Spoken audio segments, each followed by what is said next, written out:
Welcome back to Coffee Talk. These are real stories that are told by real people. This episode is a special one. I'm sitting down with my friend Kim Dallefeld, someone who has spent nearly 3 decades helping to shape the Microsoft Dynamics Nav and Business Central community. Kim is a Microsoft MVP, a NAV user group legend, a longtime consultant, educator, and the founder of Dallefeld Consulting, which she recently sold as she steps into a new chapter with Centra Technologies. In this conversation, we go all the way back to the beginning. Kim shares a story of one of her first experiences with computers, the moment she thought she broke the entire system, and how that curiosity eventually led her into the early frontier days of NAVUG in the mid-90s. We talk about building a consulting career from the ground up, what it was like implementing ERP systems across 10 countries, and the very human side of deciding when it's time to close one chapter and step into another.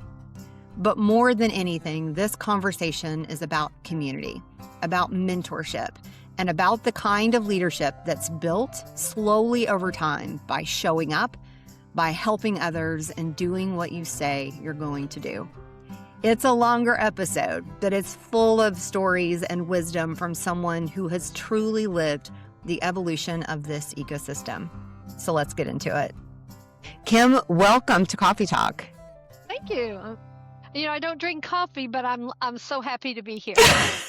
That's okay. That's okay. Amy Keenan said, I don't drink coffee. Can I come on Coffee Talk? And I'm like, bring your protein drink. Let's go. Like whatever suits your fancy is fine with me. So Kim, you've had so many changes really in the last year, right? Tell us what you're doing now. Where are you?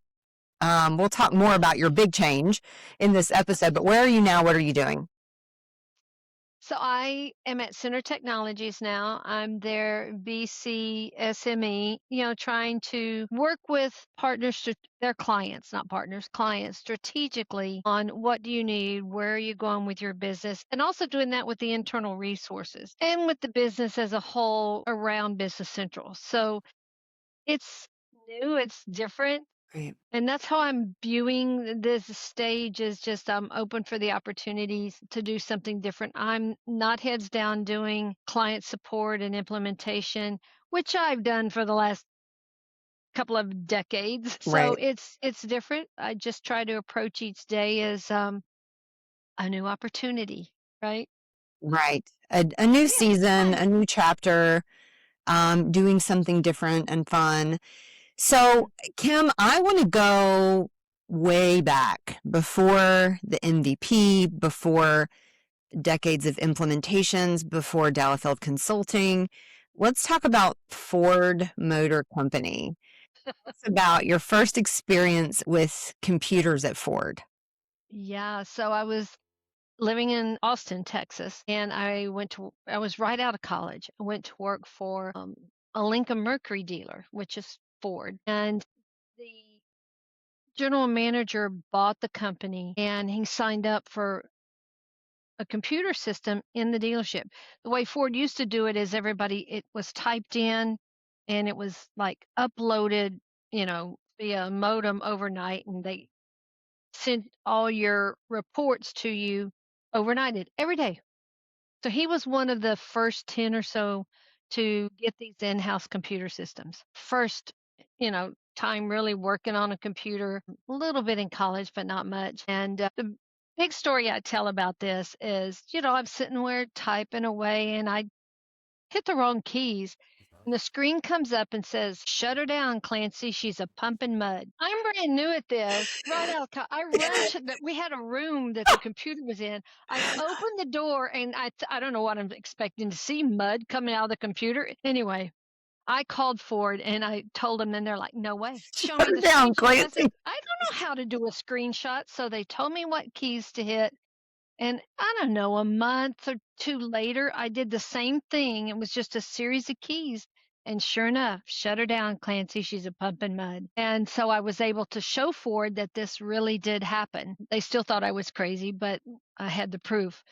what's really funny about this story is 20 some odd years later, I'm working on a Business Central, well, at that time it was NAV or Navision, with a girl out of Baton Rouge, Louisiana, and I'm telling this story as she's cracking up at the first mention of "Shut her down, Clancy," and she goes, "I know the guys that put that code in, and it was never supposed to get out in the public, but they were just trying to debug code." And she said, "I can't Oh, so wait it to was a call them." wow. And you thought you broke the whole system. I did. And it I was thought I thought the computer was pumping mud in the other room. It was really right. funny. It's a great story to be able to tell later, but at the time I was scared to death. I feel like we need to make buttons just to wear that say shut her Shut down. her down, Clancy. Oh, that's so good. That's so good. Just on those days where you feel like everything you touch just Yeah. breaks. I certainly have days like that where I'm not at one with my technology. And so on Yeah. those days, I'm just going to be like, shut her down, Clancy. Let's move A good on. one. Yes. There are those days, way too often it seems. Try Yeah. to do one thing and then five other things pop up. It's like, why my mouse quit letting or my computer quit letting me do a control C, control V the other day. What It's a the heck? problem. Yeah, it's a I problem. can't function without copy paste. Today, my keyboard and my mouse both died. So when you have Bluetooth both and they die, you get to take a break. You get to have an extended lunch while things charge. So that was, and I'm just responding to emails on my phone. So, we own our technology, or do we? Which I think it's the other way I around. think it's the other way around. So let's talk about career paths for you, from your job with Ford Motor Company, then programming at a city utility. Tell us more about that. Yeah, so I was hired on as an accountant, and that was not enough to keep me busy. And if I'm not busy, I'm just looking for stuff to do, right? They were putting in a new computer system. So I was like, oh, I can help do some of this. And I kept having to go to the guy and get him to fix a report. And I'm like, and I watched him. I was like, that's not hard. If you just show me how to get in there, I could do those changes. And he's like, so he showed me, and I said, I'll bring them to you every time, and you can review them. So pretty much, I showed him a few times, and it was like, here, go make these changes. And then the accounting manager left, so I became the accounting manager for the city and the data processing manager for the city. So I was doing two jobs. Now I'm happy because I'm busy. But I met the owner of the software house, and he said, I get a lot of calls from small cities or small water supply companies wanting my software. And he said, it makes no sense to come in from Georgia to do this. Would Mhm. you be interested in doing some of these small implementations? And so I said, sure. So Yeah. I know way too much about how you bill out for water, and I know fund accounting, which, yeah. So it was good. You learn a lot about how governments operate. Mm, You get a budget. If you don't spend that budget, you don't get as much next year. right. And yeah, way too much about how much excess is in our budgets for government entities. When along the path did you realize that software consulting was actually your true calling? Probably there, probably at the city. The last semester of college, I took a basic, oh, it's called Introduction to Data Processing. That's Mhm. how far back this is. And it ended up being a business basic programming class. And I loved it. But it was my last semester of college. It's like, I'm not changing my degree plan now, so I got out with my BBA. So I had this knack for computers. And so I think between the Ford experience and then being able to do what I did for the city, that's when it kind of clicked in. And it's funny because one thing just led to another. I didn't really start doing that till my husband was running a plant, and he was talking to some of his suppliers, and they were sitting in the office one day, and he said, work on computers?" And I was like, "Yeah, a little bit." He goes, "I need a computer system for my business, but I can't afford $100,000." And I said, Right. I had no idea what they cost. Yeah. And he said, "There's this one that's been sending me information, and it's only going to be about 30,000, but I don't know anything about it. They want to show it to me in Dallas. Will you go with me?" I said, "Sure." So I went, and he liked it a lot. He said, "But you have to help me. You have to be my go-to person." So I literally went out to California and got trained. It was something called Super DOS. They took an IBM AT, and you could plug 50 into this AT, and I just laughed at them. I said, "There's just no way." But they would change out boards and some things, and so they turned the AT into a mini computer, which is why it was so much cheaper. And the software was pretty good. It was two pieces of software, one for the distribution side and one for accounting, but they worked well together, and I did that for quite a few years. Oh, Um, wow. I'll tell you a funny story just because, as a side note, when I started college, and I went to my advisor to go get my passwords. And this was before anything was on a computer. Like, you went to the advisor's office and they gave you, your password to go into the computer lab, because we didn't have computers, which is, I didn't grow up with a computer in my home. nope, me I didn't neither. have a computer when I started college. All of my papers in high school, I used a typewriter for. So when I went to my advisor's office to get my welcome packet, they gave me an email address. And I was like, what the hell is this? And they're like, it's email. It's how we're going to communicate with you. And I was like, well, email. Like, it was so foreign to me. I get it. I get it. Right? And that was really, truly not that long ago. And so now, fast forward, in my home, I have my desktop, I have a laptop, I have an iPad, I have a phone. My daughter has all of the above. My husband has all of the above. Like, my kids don't know a life without Without a it. computer, and I have 19 email addresses now. Like, but it was and I was like, well, how am I supposed to get this email? I didn't an internet well, this internet was like, "What is that?" What is that? It was just such a far out idea that we couldn't wrap our heads around. Yeah, I'm looking Yeah. right here. There's 1, 2, 3, 4 computers Yeah. within, Within arm's right reach, here.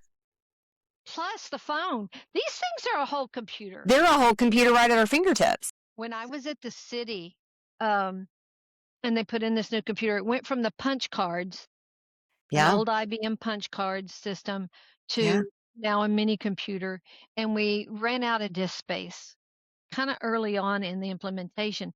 So they had to buy another hard drive. It was 120 megabyte, and it was 12 grand. And it Wow. was the size of 2 file cabinet drawers Yeah. wide and about 4 long. It was Yeah. a big thing you slid into this cabinet. And now this has how much more than that? It's literally crazy the way the technology has gone. My grandsons, the oldest one is 12, they all have an Apple Watch. That's a tiny computer It right is. there on your wrist. You can answer calls on it. I'm like Inspector Gadget with my Apple Watch. I know it is. I have made the argument that I think that babies being born right now will never have to learn to drive, because cars There's will a drive lot for of them. 16-year-olds that aren't getting licenses these days. But That's yeah, I true. think I think you're very true. And somebody said, "Are we getting dumber?" I've heard that conversation.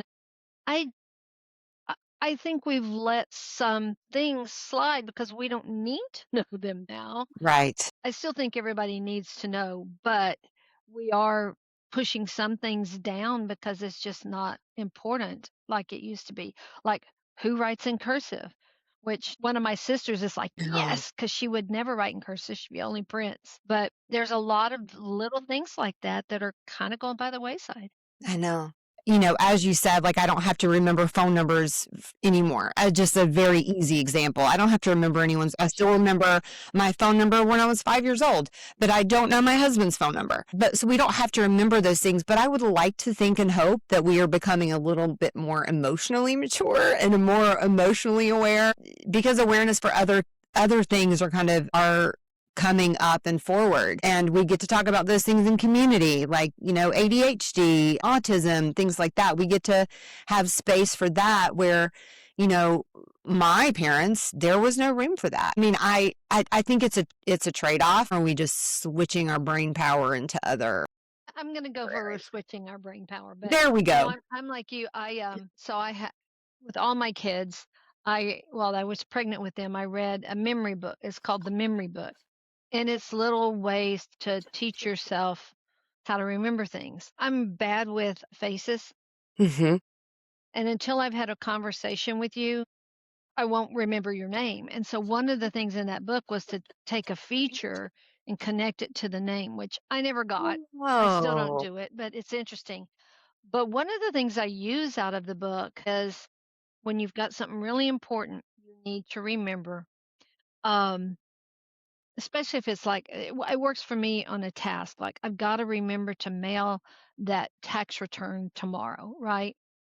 You create some image, like I would put an envelope across my front door in my vision that's one of those Tyvek ones and you can't tear, so I can't get out the door without taking my envelope with me. Yeah. And it's just a quick image that you kind of have to set, and it's funny, then you remember it. But all of my kids, I read that to them, and I don't know, maybe some of it stuck. They all seem to be doing okay. Those memory tactics, when I'm at home, I usually have love notes to myself written on my hand so that I don't forget things, just like, little things like that. My husband's a list maker, which I I'm a said, list fine, maker. just don't make lists for me. Right? I have my own list. I do not need you making lists for me. I know. I'm definitely a list maker. And then I have lists that say refer to the list on the pink Post-it. Do you remember the Franklins where you used to, like, you're supposed to move all of the things you didn't get done today to the next page? Yep. I got so tired of doing that. You're like, this is too much moving for me. And again, because you start in one task and then you get sidetracked with 5 other tasks because something doesn't break and then you don't get through your list. You have to move it to the next day. Yeah. It made me mad. Right. Well, let's pivot a little bit back on track. We've talked about everything under the sun so far. Let's talk about your early days in Vision.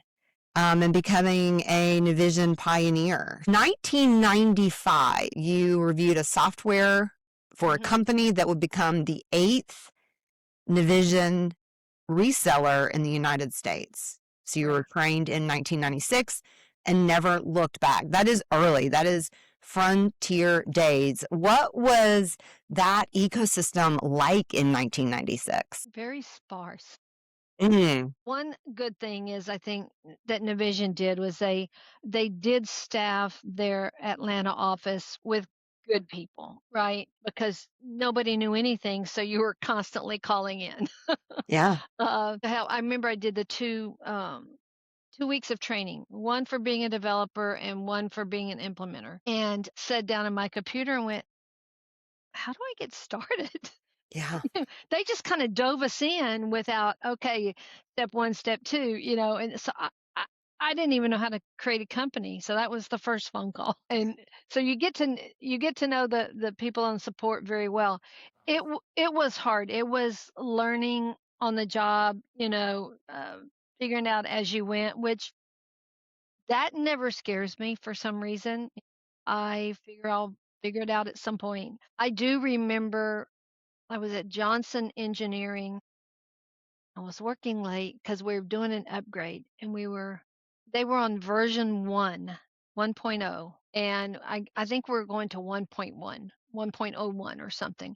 It's a stack of diskettes, 3.5-inch diskettes, like 20 something of them, and plugging them in. And then every time you would start to go to the next step, their data would have an and sign or a dash or something in it, and you had to go take that out and then start over again. And it was a very long night. But I remember this. I wish I'd had a stack of those diskettes. It was amazing when we got to go to a CD. In those days, you did everything, programming. You said you did training. You were managing projects, support.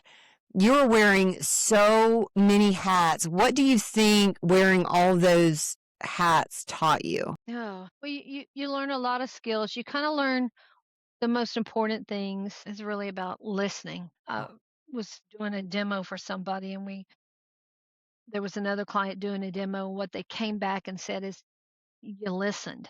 It wasn't you were trying to tell us what we needed. You listened to what we thought we needed before you know, said anything. And I think that's the big thing is a lot of times we think we hear what's being asked and then we start down a road and it's not at all what the customer was trying to ask.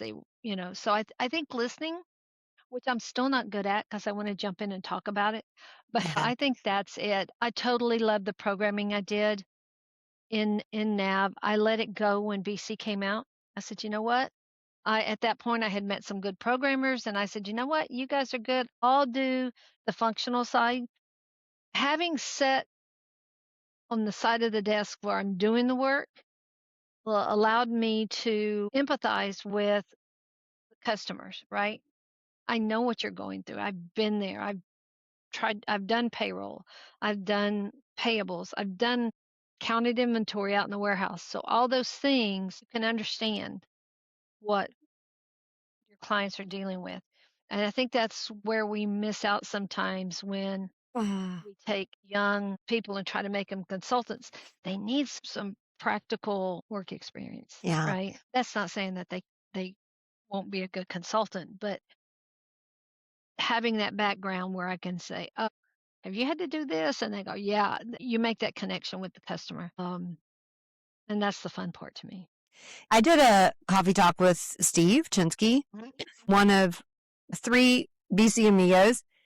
That was Steve's feedback too, was that our younger, our junior consultants, our junior developers coming up need that foundation of experience and also those soft skills of being able to communicate with people. We don't always get to go on site and meet with people anymore. There's a lot of this. There's a lot of like Yeah. digital conversations, right? So again, it's a change. We're kind of trading one thing for another. And I can't tell you how much work and how much help I used to give and get being in someone's office and just So, having to walk by and see them open up Excel and take this data out of Business Central, put in, I would go, "What are you doing?" "Oh, well, I have to put this in here and then I calculate this and I take that and I put it back." And I'm like, "Whoa, wait a minute. We're going to find a better way to do this." Right. right. And you don't get to see that when we're just on the computer with faces. And way too many clients and companies don't use the video, right? I know it slows Yes. computers down and that kind of thing, but it is such an important part. Yes. That's and I've been guilty of it for sure. It is a big thing at Center is that we want to have that connection at least visually, even though we're not in the same space. So Yeah, I really appreciate that. And I found too that if you have your camera on, it encourages others to put their camera on. it does. That's real Yeah, good. it absolutely does. And I think, you were at Vibe with me last month and what a amazing community event that was. And I think everything you're saying speaks to the importance of coming together as a community, being in the same zip code, sitting in rooms together, learning together. Um, some of my best learning doesn't happen in a classroom. It happens in the conversation that happened in the hallway right before I walked in that classroom. And you don't have that. You're not going to get that from just webinars or, online learning. You have to have those person to person conversations. Um, Absolutely. yeah. And even application of what you just heard in a classroom that really synthesizes that learning. So we'll talk a little bit more about community in just a minute. But I'm curious. So, kind of digging back into your story, we were in 1996 when you jumped into NAV ecosystem, and then by 1998, you were independent. You were on your own in Yeah, 98. I was. Yeah. So the gentleman who brought me in and became eighth in the in the US. He already had a business basic practice, and his people just didn't take to Navision. Here Oh, I am thinking it's better than sliced bread, and they don't want really any part of it. So he didn't have a whole lot of success selling it because he was kind of afraid to because people didn't want it. Then I ran across somebody who was selling it right and left and needed people. I'm like, well, that's where I want to go. And I yeah, was just a consultant with Ray, and so I went to work for this other person. And yes, we had lots of clients. And I was there for, I guess, almost 96, 97, somewhere in 98. And it was the fall. I'm on my way to a client site and I got a phone call. What time are you going to be here today? From a different client. I was like, I'm not scheduled to come to you today. I'm actually headed out of town to another client. Oh, well, the owner had said you'd be here today. And I said, well, I'm going to have to reschedule because I'm going somewhere else. Okay, well, let me know when. And so I said, I'll get back to you. Driving along a little further and another phone call. You're going to be here after lunch, right? No. Same scenario, right? So I started questioning what was going on. And then where was I? Was with somebody and found out that they had never received their license. mm, And so I'm trying to help them figure that out. And the owner then said, "Oh, I haven't bought it yet." Well, they've been live 3 months. What license are they running on? So basically, I found out that he's robbing Peter to pay Paul, and he's just not going to make it. So I gave my notice, and I was in the tail end of an implementation. I said, "Look, I'll bring them live within the next 2 weeks, and then I'll be done." And he said, "No, that's okay." Okay. So I called the client. I said, "Be sure you call the client and let them know I was supposed to be there tomorrow. Let them know, and just don't leave them hanging." Well, they didn't. So I had a phone call on Sunday night at my house with this client calling, "What will it take to get you here tomorrow?" And so I went out there. He showed up the next day, had not talked to the clients till I went out there. He showed up the next day and got on she can't be here working. She doesn't work for me, blah, blah, blah. And they called Division and told them what was going on. And Division granted me a right to use a license, do whatever I needed to do. So I worked that client for probably a year. But, and yeah, so I became independent because then other people started calling me. Uh, and, it was just bad management. I mean, the guy could have had, like, one of the great um, partnerships of because he was in it early and did so much, but he was a nice guy, just not a good manager, you yeah, know. yeah. So yeah, that's kind of, and then from there, I stayed independent till 2003, I guess. And so all through Y2K and all of that was super busy, 99 and then 2001, 2 were there wasn't a lot of computer stuff going on. Everybody spent all their money. And in 2003, one of my largest clients talked me into going to work for them. So I did that for a couple of years. You were working for Partner of the Year in 2014 with 14 a larger partner group.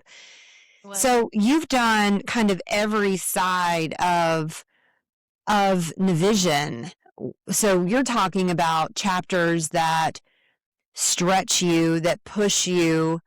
What did the season of working for Partner of the Year in 2014, what did that season teach you? So we had a pretty good sized team and we were working on a global implementation. And that was hard because the client wanted us in London for like 3 weeks and then home for 2. Was it one client, multiple country? Mhm. Yeah, 10 wow. countries. 10 countries. That's when I learned you can buy an around the world plane ticket. Wow. And as long as you're going, well, then you could. As long as you were going the same direction, you got 33,000 miles or 36,000 miles, whatever it was. So we did an around the world trip in about 10 days. We went to 5 of the 10 countries. And in each country, we met with 2 countries. So they would pull somebody into one of their other locations. And it's like they were talking about Abu Dhabi on the news. I was like, "I've been there." And Indonesia, Australia, Wow. and of course London and Houston. It was very that was harder when I realized that I'm more of a small business type person. I Yeah. get really bogged down when we start having to, dot every I, cross every T, which is all necessary, but and let's do that, but let's don't make it stall everything out, right? Right. Right. Which I've learned more and more that, unfortunately, because things are moving so fast, we have to do that more now than we used to. But it was very heavy on, well, trying to coordinate 10 countries. I get it. They were trying to get everybody to do things the same way. So that was a Mhm. challenge, right? Mhm. Getting basically 10 independent companies, which they weren't, they were all one, but 10 countries to do everything the same Right. way and compromise. I mean, that was a story of compromise on every end and some being worse than others. Yeah. We had a blast traveling all the time. Right. I stayed on the toppest tier you could be for United for like 3 years because of it. You definitely have that status. So you do this massive implementation, in country implementation, but then when you got back, is that when you went out on your own with Dallefeld Consulting, or was it a little bit Yeah. later? Yeah. No, it was shortly after, well, 2016, I think, is when I Yeah. left.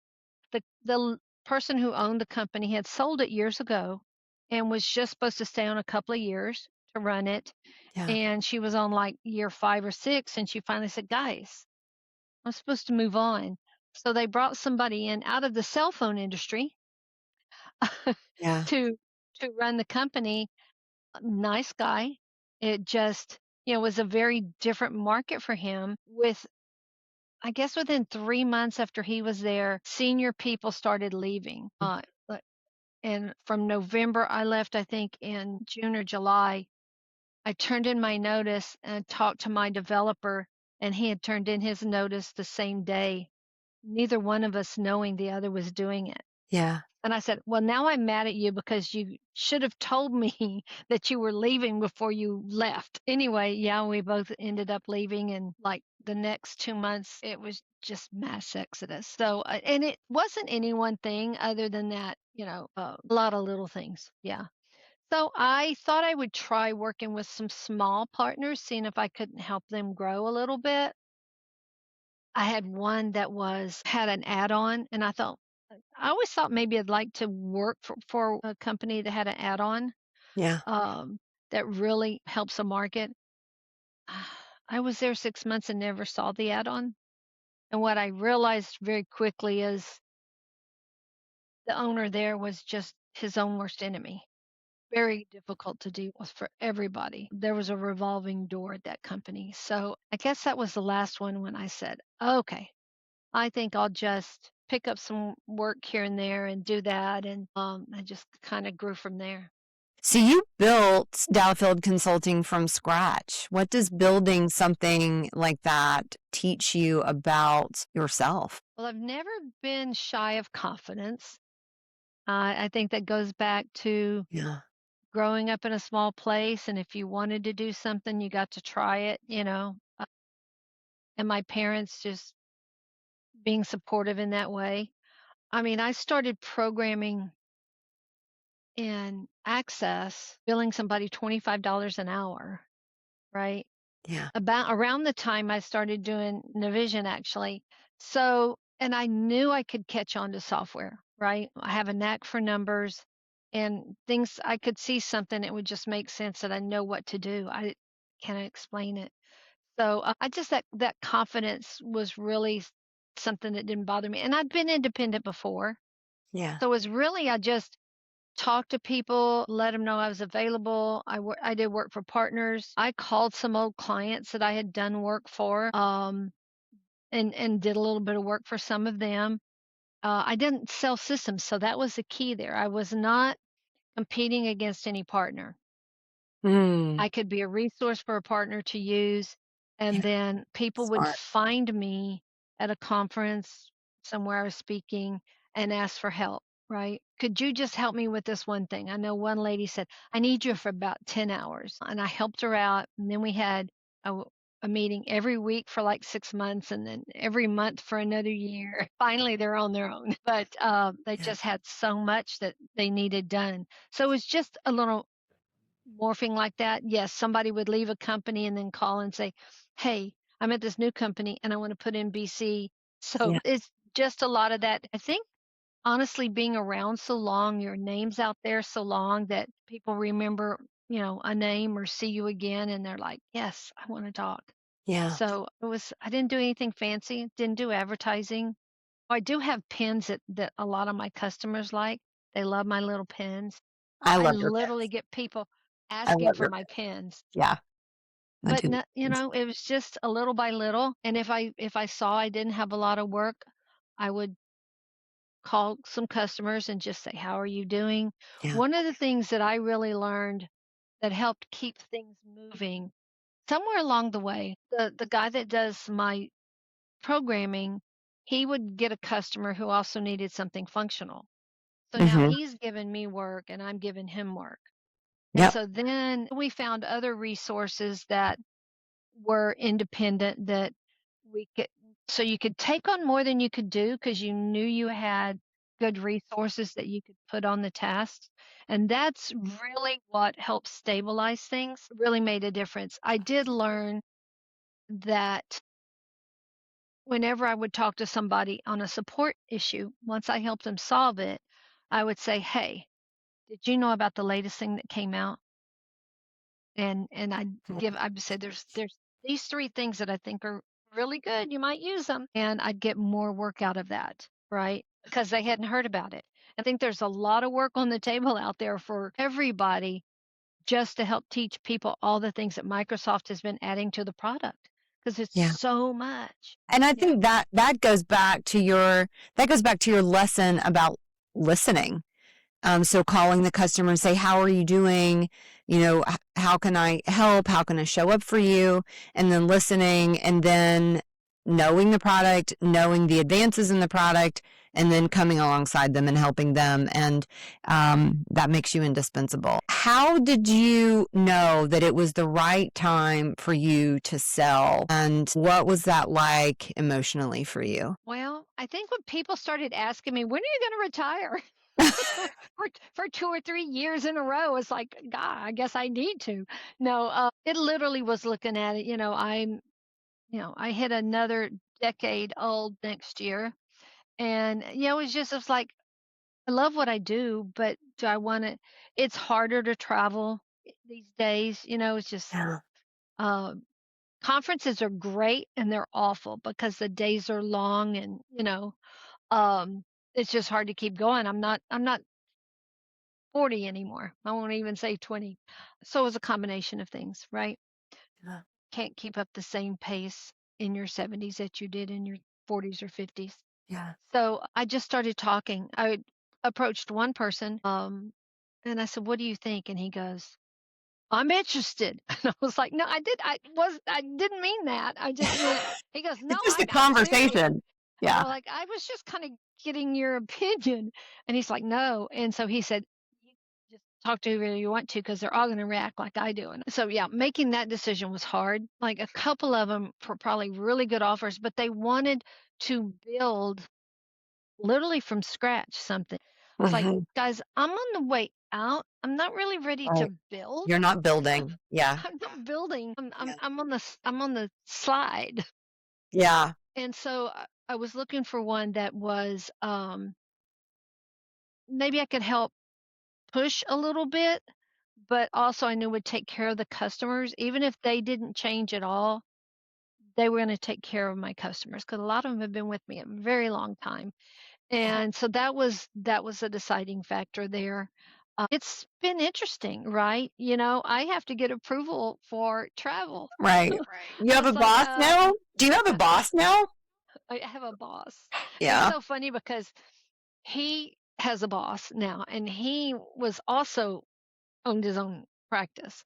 So Yeah. he gets it. So it's easy. It's easy going, but it's just having to you don't make the decisions anymore, right? Um, but it's all been good. The people have been really nice. I like it. I want to do more for them. Um, and I just, I'm one that likes to do things fast and go Yeah. and get it done. And Yeah. um, bigger organizations have more layers of things, and yeah. But so I've been 5 months with the new company as of today, actually. Well, So there's 19 to go. 19 to go. We're counting them down. We're counting them down, and we're going Yeah, to we're throw a big counting them party down. for you at the end. Kim, you were one of my first points of contact in the community. I don't remember how our paths crossed, but I'm so thankful that they did. When I think, I mean, I've only been in channel for 3 years, but when I look back, like, I don't ever remember a conference where I didn't give you a UST pay bracelet. Like, you have been They're sitting on my desk over here. you have been a trusted friend of mine since my boots, or I should say my heels, first hit the ground. In your career, you didn't just build systems. I have seen you build community. You teach across the country. You are an all-star. You're a legend. You're an MVP. Those are really notable designations. For you personally, what do those honors, those designations represent for you? An all-star came along late. It happened literally when I was working for that partner of the year, because they didn't do anything with the user group. Yeah. And so I had done all this work helping build the user group, and then I was not in it. And that's when they started the All Stars. So it was like, well, I guess I missed out because I did all my work before that happened. So Right. that was kind of nice when I got that one. Legend was total surprise. I was gracious of DCI on that. There was a lot of us who really pulled the user group back up from the Mm. ashes of COVID and right before. I think it was the MVP that I walked around on cloud 9 for months. I didn't know there was such a thing. I guess I really didn't find out about it or understand what it was for a long time. And I knew somebody who was an MVP, and they basically discouraged me from Mm. working towards it, and then spoke at a round table and made the statement that their goal was to get more female MVPs. This is after I was discouraged. And Yeah. Yeah. luckily, a mutual friend of ours, I happened to literally bump into her, and she looked at me and she said, "What's the matter?" And I was like, I'm just mad. It's okay." Yeah.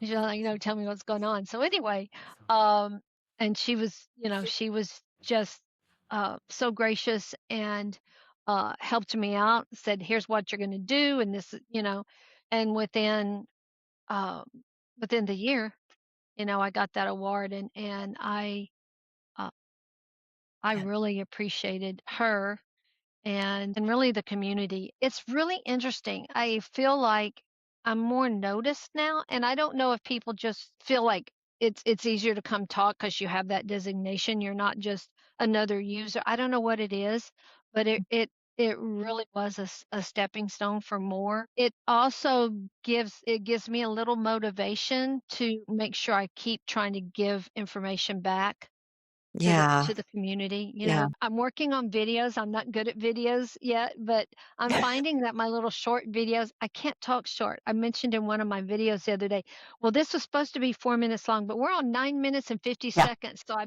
We're guess I better end. we are on a 54-minute coffee talk right now, but you and I like to talk, so I wasn't surprised that this one We wasn't going do. to run. I will have to say this. I remember meeting back, and UST was, an unknown entity in the community, and wow, look at what you've done. I Yeah. mean, everybody Thank knows you. Kate Coffee Bacon, It's the and name.